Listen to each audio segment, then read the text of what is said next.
இன்றைக்கி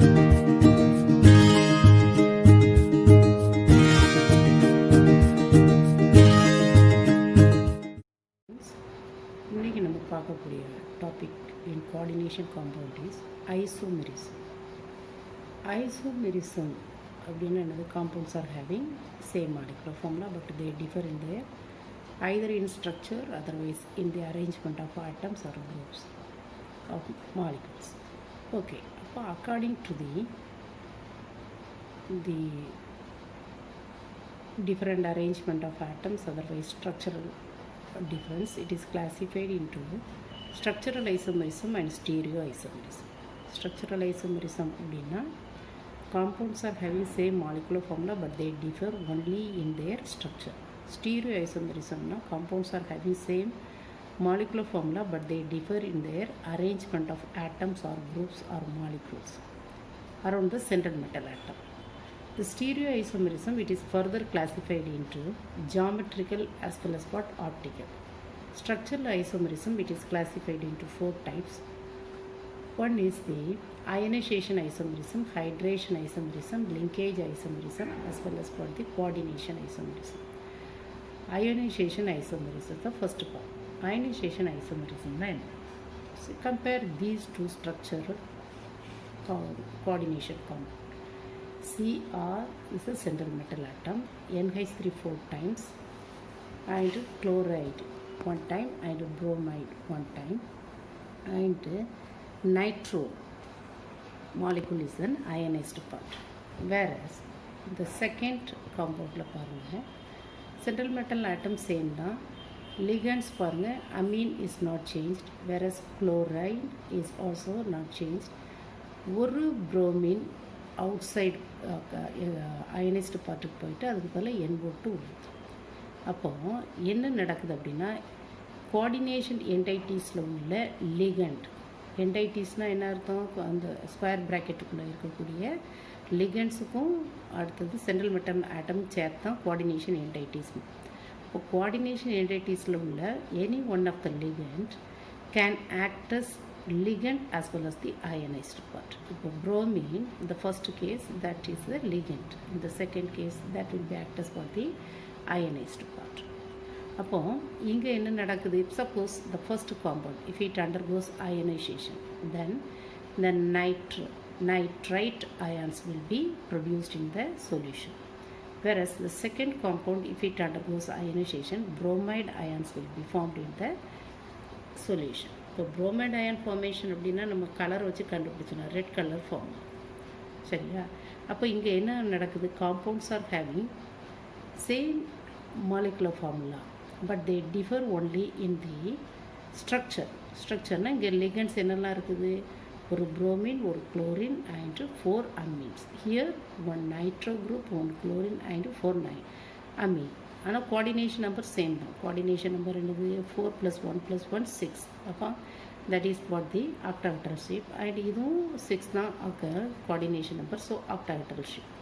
only they differ in their ionized part, otherwise ions produced in the solution. அதே மாதிரி இன்னொரு example நம்ம கொடுக்கலாம். எப்பொழுதுமே ஒரு ஐசோமெரிசம் கேட்டாங்க அப்படின்னா you have to write the definition then எக்ஸாம்பிள்ஸோட எக்ஸ்பிளைன் பண்ணணும். இப்போ இங்கே பாருங்கள், இதில் cobalt is a central metal atom and 4 amines are present and 2 bromide ions are present as the ligand. So total coordination number is what? 6. ionized partல chloride. ஆனால் next காம்பவுண்டில் பாருங்கள், amine 4 times, chlorine and bromine, 1 bromine that will be shifted to the ionized part. chlorine அங்கே இருந்தது உள்ளே வந்துடும். அப்போ இந்த ரெண்டு காம்பவுண்டுக்கு என்ன டிஃபரன்ஸ் அப்படின்னா, இந்த first compound the chlorine ion act as the ionised part, second உள்ள bromine act as the ionised part. அப்போ இதில் என்னது? bromide ion produced in the solution, here chloride ion produced in the solution. இது red கலரில் solution கொடுக்கும், இது ஒயிட்டில் கொடுக்கும். அப்போ அதை வச்சு நம்ம டிஃபரன்ஷியேட் பண்ணிக்கணும். So ionisation isomerism, compounds are having same molecular formula but they differ in the ionized part present in their compounds.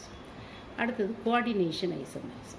coordination isomerism இதில் பாருங்கள், இப்போது ஒரு அனானிக் காம்ப்ளெக்ஸ் அண்ட் கேட்டயானிக் காம்ப்ளெக்ஸ், அதாவது பைமெட்டாலிக் காம்ப்ளெக்ஸ் எடுத்துக்கிறோங்க. பைமெட்டாலிக் காம்ப்ளெக்ஸ்னால் என்ன சொல்லியிருக்கிறேன், அதுலேயே கேட்டயானிக் காம்ப்ளெக்ஸ் இருக்கும், அனானிக் complex இருக்கும். எப்பொழுதுமே கேட்டயானிக் காம்ப்ளெக்ஸ் தான் ஃபஸ்ட் எழுதணும், அனானிக் காம்ப்ளெக்ஸ் செகண்ட் எழுதணும்னு சொல்லுவோம்.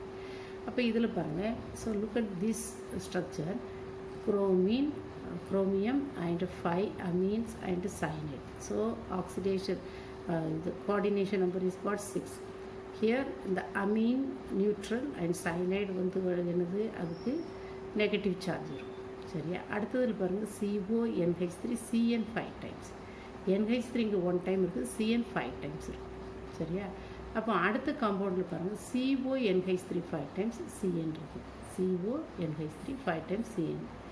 அடுத்ததில் CrNH3 CN 5 டைம்ஸ் இருக்கும். இங்கே என்ன நடந்தது அப்படின்னா, the ligands which are bonded with the central atom will be exchanged. அதாவது குரோமியத்துக்கு கூட இங்கே 5 அமீனோ சைனைடு இருக்குது.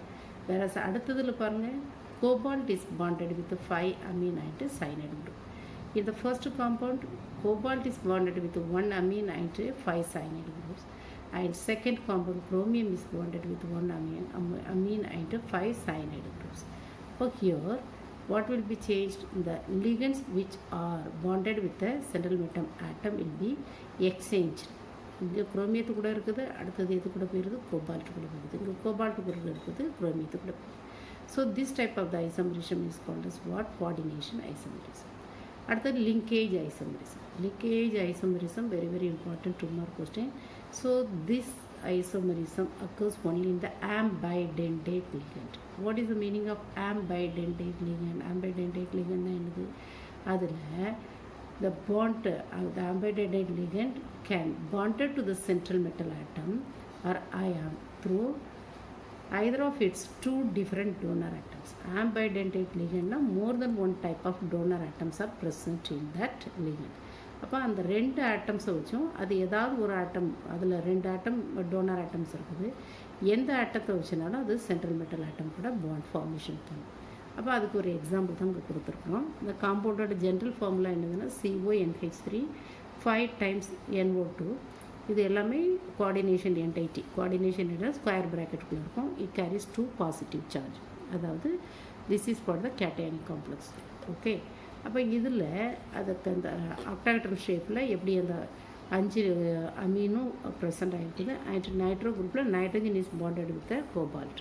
Whereas in this case the nitro குரூப்பில் oxygen it is bonded with the cobalt and remaining 5 amines are same. அப்போ என்ன differ ஆகுது, இங்கே nitro குரூப்பில் nitro group that is the ambidentate ligand. It contains, there are 2 donor atoms, one is nitrogen and another one is what, oxygen. அப்போ ஃபஸ்ட்டில் nitrogen வச்சு bond formation ஆகிருக்குது. அடுத்ததில் oxygen, through oxygen it is it get bond formation with central metal atom. சரியா, அப்போ linkage isomerism எப்படி வருது அப்படின்னா, the ambidentate ligand, in those compounds the ambidentate ligands are present that can bond to the central metal atom through different donor atoms because it contains more than 1 donor atoms. சரியா, அதுக்கு ஒரு எக்ஸாம்பிளோட எழுதும். அடுத்தது சால்வேட் isomers. இந்த சால்வேட் ஐசோமர்ஸ்க்கு இன்னொரு பேர் தான் hydration isomer. Hydration ஐசோமருக்கு இன்னொரு பேர் சால்வேட் isomer. The solvate or hydration isomers. So the exchange of free solvent molecules such as water, amine, alcohol, இதெல்லாம் வந்து இந்த ligand. So it is what, இந்த கோஆர்டினேஷன் என்டைட்டிக்குள்ளே லிகண்டாக இருக்கும், எதே வாட்டரோ அமீனோ alcohol குரூப்போ, that will be exchanged in the ionized part as well as the ligand. அதில் தான் இந்த hydration isomers. For example, இப்போ நம்ம ஒரு molecular formula எடுப்போமே, CrH2O 6 times Cl3. இப்படி ஒரு காம்பவுண்டுக்கு ஒரு ஜென்ரல் மாலிகுலர் ஃபார்முலா கொடுத்துருக்காங்க.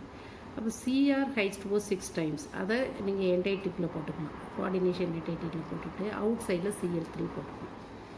CrH2O 6 times and Cl3. அப்போ இங்கே Cl3 is what, that is the ionized part, and there are 6 water molecules are present as the ligand, and the color of this compound is what, violet color இருக்கும். இப்போ இதுக்கு என்ன name கொடுக்கலாம், hexa Aqua chromium 3 chloride. அடுத்ததில் பாருங்கள், இந்த water மாலிகுலில் உள்ள இது வந்து அன்ஹைட்ரேட்டட் காம்பவுண்ட், கோஆர்டினேஷன் காம்பவுண்ட். இப்போ வாட்டர் மாலிகுல் 6 வாட்டர் மாலிகுல் இதில் லிகண்டாக இருந்ததில் ஒரு வாட்டர் மாலிகுல் என்ன ஆகுது, அயனைஸ்டு பார்ட்டுக்கு போயிடுது. அப்போ அயனைஸ்டு பார்ட்டில் உள்ள ஒரு குளோரினுங்கிற லிகண்டாக மாறுது. சேம் ரெண்டாவது காம்பவுண்டில் என்ன நடந்திருக்குன்னா, ஃபஸ்ட்டு காம்பவுண்டில் என்ன சொன்னேன், that is the anhydrated form. Ionised பார்ட்டில் வாட்டரே கிடையாது. லிகண்ட்ஸில் மட்டும்தான் வாட்டர், 6 வாட்டர் மாலிகுல். அதில் 6 வாட்டர் மாலிகுல் உள்ள லிகண்ட்ஸில் ஒன்று வந்து அயனைஸ்டு பார்ட்டுக்கு போயிடுது. அயனைஸ்டு பார்ட்டில் உள்ள ஒரு குளோரின் வந்து எங்கள் லிகண்டாக மாறிடுது. அப்போ இதுக்கு வந்து this is the hydrate, monohydrated coordination compound. அப்போ இதுக்கு எப்படி நேம் கொடுப்போம், penta amine chloro chromium 3 chloride monohydrated அப்படின்னு போட்டுட்டு இதெல்லாம் அது பேல் க்ரீன் கலரில். அடுத்ததில் பாருங்கள், இன்னொரு வாட்டர், இந்த 5 வாட்டர் மாலிகுல்ஸ் வந்து இன்னொரு வாட்டர் மாலிகுலும் அயனைஸ்டு பார்ட்டுக்கு போயிடுது. அப்போ என்ன நடக்குது, ஒரு 2 குளோரின் லிகண்டாக வந்துடுது. அப்போ நீங்கள் இந்த காம்பவுண்டில் எல்லாம் பார்க்கும்போது கோஆர்டினேஷன் நம்பர் சேமாக இருக்கணும். இங்கே பாருங்கள், கோஆர்டினேஷன் நம்பர் 6, இங்கேயும் 6, இதுலேயும் 6, சரியா? அப்போது here this is the dihydrated coordination compound is form. How do you name this compound? tetraamine dichlorochromium 3 chloride dihydrate, dark green in color. இப்போ the color வச்சு மட்டும்தான் நம்ம. So unhydrated coordination compound of this molecular formula is violet in color. Monohydrated form pale green in color. Dihydrated form it is what, dark green in color. So இந்த மாதிரி, அதாவது the exchange of free solvent molecules like water, NH3 alcohol. So in the crystal lattice with a ligand in the coordination entity will give different isomers. அதனால இதுக்கு பேர் hydration isomerism or solvate isomerism. That's all.